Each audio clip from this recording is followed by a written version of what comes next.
traffic na madalas ay nakakainit ng ulo at nakaka-stress. Aba, malaking bagay yung makakatsyempo ka ng mabait at madiskarteng taxi driver. Napapangiti ka na, makakapulot ka pa ng inspirasyon. At yan po ang ating good news.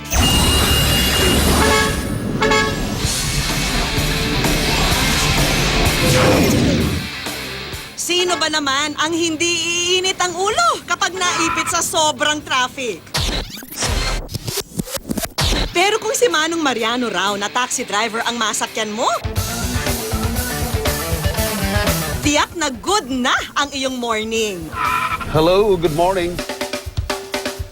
Hindi man daw siya nakapagtapos ng pag-aaral, nagsumikap siyang paghusayan ang pag-i-English Good morning. Good afternoon. na nakapagpapangiti raw sa kanyang mga pasahero. Kung minsan yung iba ay natuwa, nagbibigay sila. Kahit hindi tayo nakapag-aral, at least ang experience, yan po ang hindi matatawaran. Nakakadugo ng ilong, pero okay naman. Okay, galing. I hope you enjoy the ride with me. Mamamangha ka naman sa diskarte ni Mang Erlando. Sa halos lahat kasi ng sulok ng kanyang taxi, nakadisplay ang paninda niyang atsara para raw may dagdag kita. Habang namamasada po ako, inaalo ko po sa mga pasahero ko. Pagka nasarapan, papadeliver na ho sila. Produkto raw ito ng pagtutulungan nilang mag-asawa, kasama ang 3 nilang anak at 5 iba pa na inampon ni Mang Erlando.